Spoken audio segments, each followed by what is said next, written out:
નમસ્કાર. આકાશવાણી અમદાવાદ વડોદરા પ્રાદેશિક સમાચાર રિદ્ધિ ઉંધાડ વાંચે છે. સૌપ્રથમ મુખ્ય સમાચાર. મુખ્યમંત્રી ભૂપેન્દ્ર પટેલ આજે અમદાવાદથી શ્રમિક બસેરા યોજનાની 1760નું પ્રતિકાત્મક ખાતમુહૂર્ત કરશે. રાજ્યમાં શંકાસ્પદ ચાંદીપુરાના 26 કેસ નોંધાયા. અત્યાર સુધી 14 દર્દીના મોત નીપજ્યા. મુખ્યમંત્રીએ ઔદ્યોગિક વિસ્તારો અને પથરાળ વિસ્તારોને જોડતા માર્ગના મજબૂતીકરણ માટે 1470 કરોડ રૂપિયાના ભંડોળને મંજૂરી આપી. બાગાયતી યોજનાઓના લાભ માટે આય ખેડૂત પોર્ટલ ખુલ્લું મુકાયું. સૌરાષ્ટ્ર, ઉત્તર અને મધ્ય ગુજરાતના કેટલાક સ્થળે આજથી 2 દિવસ ભારે વરસાદની આગાહી. સમાચાર વિગતવાર.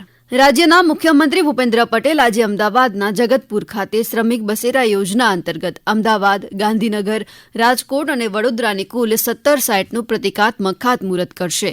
આ પ્રસંગે મુખ્યમંત્રી શ્રી પંડિત દીનદયાલ ઉપાધ્યાય હોલ અમદાવાદ ખાતે બાંધકામ શ્રમિકોને સંબોધિત કરશે. શ્રમિક બસેરા યોજના હેઠળ શ્રમિકોને કામકાજના નજીકના સ્થળે પાયાની મૂળભૂત સુવિધાઓ આવાસ મહિને ₹5ના ટોકન દરે પ્રતિદિન પ્રતિ શ્રમિકને આપવામાં આવશે. આ સમગ્ર યોજનાના પારદર્શી વહીવટ માટે શ્રમિક બસેરા યોજનાના પોર્ટલનું પણ સાથે સાથે લોન્ચિંગ કરાશે.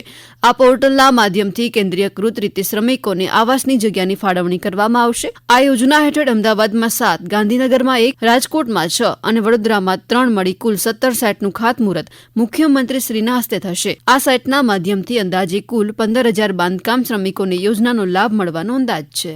રાજ્યમાં ગઈકાલ સાંજ સુધીમાં શંકાસ્પદ ચાંદીપુરા રોગના 26 કેસ નોંધાયા છે. આમાંથી 2 કેસ પોઝિટિવ આવ્યા છે, એમ રાજ્યના આરોગ્ય અને પરિવાર કલ્યાણ વિભાગે જણાવ્યું છે. અત્યાર સુધી રાજ્યમાં શંકાસ્પદ ચાંદીપુરાના કારણે 14 દર્દીના મોત નીપજ્યા છે. સાબરકાંઠા અને અરવલ્લી જિલ્લામાં 4, મોરબીમાં 3 શંકાસ્પદ કેસ નોંધાયા છે. રાજ્યના આરોગ્ય મંત્રી ઋષિકેશ પટેલ આ બાબતે દરરોજ દેખરેખ રાખી રહ્યા છે. આરોગ્યની ટુકડી દ્વારા 10,181 ઘરમાં કુલ 51,724 લોકોની તપાસની કામગીરી કરવામાં આવી છે. આ દરમિયાન કુલ 3,567 કાચા મળેલા ઘરમાંથી કુલ 3,741 ઘરમાં મેલેથિયોન પાવડરનો છંટકાવ પણ કરાયો છે. રાજ્ય કક્ષાએથી પણ વિડીયો કોન્ફરન્સના માધ્યમથી દરેક જિલ્લા અને મહાનગરપાલિકાઓને રોગચાળા નિયંત્રણ અને અટકાયતી કામગીરી અંગે માહિતગાર કરવામાં આવી રહ્યા છે. આરોગ્ય વિભાગના અગ્ર સચિવ અને કમિશનર દ્વારા પણ દૈનિક ધોરણે તમામ જિલ્લાઓમાં કામગીરીની દેખરેખ રાખવામાં આવી રહી છે. રાજ્યના આરોગ્ય મંત્રી ઋષિકેશ પટેલે સામાજિક માધ્યમની એક પોસ્ટ કરતા જણાવ્યું કે શંકાસ્પદ ચાંદીપુરા વાયરસ સેન્ડ ફ્લાય એટલે કે માટીની માખી દ્વારા ફેલાય છે. આના લક્ષણોમાં હાઈગ્રેડ તાવ, ઝાડા, ઉલટી, ખેંચ આવવી અને અર્ધબેભાન કે બેભાન થઈ જવું સામાન્યતઃ જોવા મળે છે. જો આવા ચિહ્નો કે લક્ષણો સાથેની બીમારી જણાય તો તાત્કાલિક નજીકના આરોગ્ય કેન્દ્રનો સંપર્ક કરવો. 14 વર્ષ સુધીના બાળકોને આ બીમારી થવાની સંભાવના વધુ છે. મુખ્યમંત્રી ભૂપેન્દ્ર પટેલે રાજ્યના ઔદ્યોગિક વિસ્તારો અને પથરાળ વિસ્તારોને જોડતા માર્ગના મજબૂતીકરણ માટે 1470 કરોડ રૂપિયાની ફાળવણી માટે સૈદ્ધાંતિક મંજૂરી આપી છે. આ રસ્તાઓના કામ થવાથી આ રસ્તાઓને જોડતા શહેરો, નગરો, ગ્રામના ટ્રાફિકને સરળતા રહેશે અને વાહન વ્યવહાર લાયક સારા માર્ગની સગવડતા મળશે. મુખ્યમંત્રીએ કુલ 688 કિલોમીટરના 65 માર્ગ માટે આ રકમ ફાળવવાની સૈદ્ધાંતિક મંજૂરી આપી છે, જે અંતર્ગત 83 કિલોમીટર માર્ગને 4 લેન સુધી પહોળા કરવામાં આવશે, જ્યારે 173 કિલોમીટર સુધીના રસ્તા 10 મીટર સુધી પહોળા કરાશે. સાથે 432 કિલોમીટર લંબાઈના માર્ગનું મજબૂતીકરણ કરાશે, તેમજ પુલ, ક્રોસ, ડ્રેનેજ સ્ટ્રક્ચર્સના જરૂરી મજબૂતીકરણ પણ કરાશે.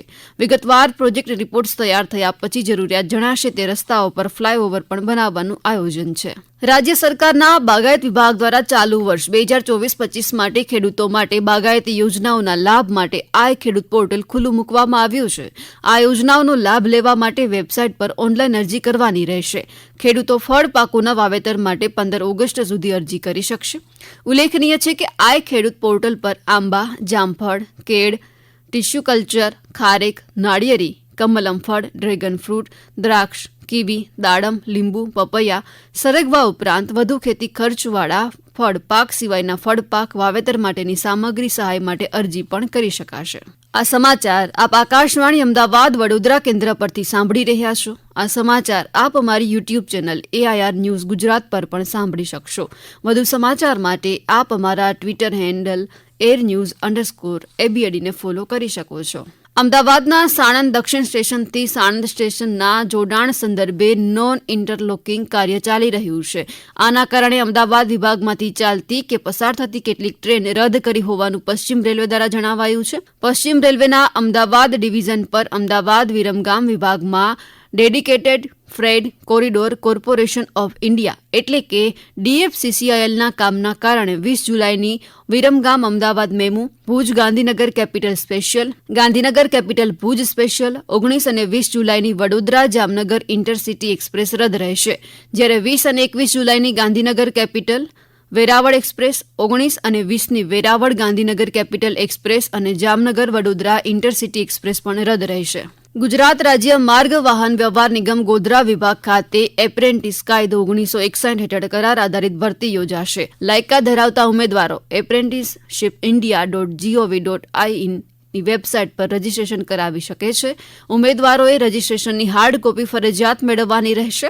ઉમેદવારોએ 20 અને 26 જુલાઈ દરમિયાન જરૂરી પુરાવાઓ સાથે અરજીપત્રક ગોધરા એસટી વિભાગીય કચેરી વહીવટી શાખા ખાતે રૂબરૂમાં જમા કરાવવાના રહેશે. હવામાન વિભાગે ભારે વરસાદને જોતા આજથી 2 દિવસ સૌરાષ્ટ્ર, ઉત્તર ગુજરાત અને મધ્ય ગુજરાતના કેટલાક ભાગોમાં રેડ એલર્ટ જાહેર કર્યું છે.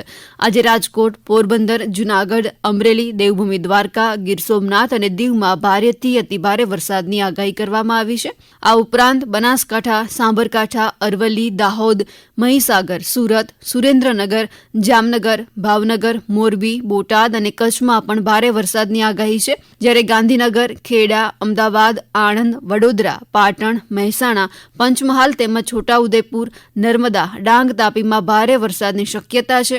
ગાંધીનગર સ્ટેટ એમરજન્સી ઓપરેશન સેન્ટરના જણાવ્યા મુજબ રાજ્યમાં ગઈકાલે સવારે 6 વાગ્યાથી રાત્રે 8 વાગ્યા સુધીમાં 31 તાલુકામાં વરસાદ નોંધાયો હતો. સૌથી વધુ 1 ઇંચ વરસાદ કચ્છના લખપત તાલુકામાં, જ્યારે રાજકોટના કોટડા, સાંગાણી અને ખેડાના નડિયાદ તાલુકામાં અડધા ઇંચથી ઓછો વરસાદ નોંધાયો હતો. આ ઉપરાંતના તાલુકામાં સામાન્ય વરસાદ આપણને જોવા મળ્યો. ભરૂચ જિલ્લાના અમારા પ્રતિનિધિ વાહિદ મશહદી જણાવે છે કે નેત્રંગ તાલુકામાં ગઈકાલે 6 કલાકમાં 7.5 ઇંચ વરસાદ નોંધાયો અને જળબંબાકારની સ્થિતિ ઉદ્ભવી. નદી, નાળા અને કોતરોમાં વરસાદી પાણીના પ્રવાહને કારણે ભારે નુકસાન પહોંચ્યું.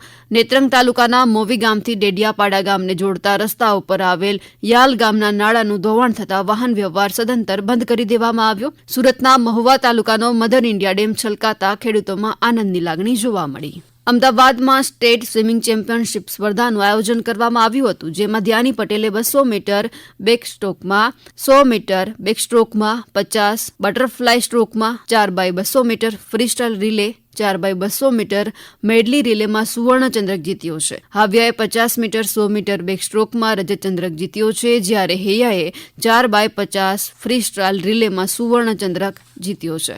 અમદાવાદ પોલીસે શહેરના જુદા જુદા વિસ્તારોમાંથી 4 રસ્તા પાસે બાળકોને ભિક્ષા માંગવા અને માદક દ્રવ્યોના સેવનથી બચાવવા તેમજ 18 વર્ષથી ઓછી વયને તમાકુ અને તેના ઉત્પાદનો વેચતા વેપારીઓ સામે કડક પગલાં લેવા પણ શરૂ કર્યું છે.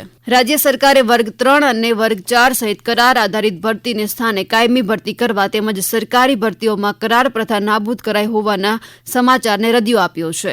વહીવટી વિભાગના સંયુક્ત સચિવ દ્વારા જાહેર કરાયેલ એક નિવેદનમાં આ સમાચારોને સત્યથી વેગળા કહેવામાં આવ્યા છે. અંતે મુખ્ય સમાચાર ફરી એકવાર. મુખ્યમંત્રી ભૂપેન્દ્ર પટેલ આજે અમદાવાદથી શ્રમિક બસેરા યોજનાની 17 સાઇટનું પ્રતિકાત્મક ખાતમુહૂર્ત કરશે.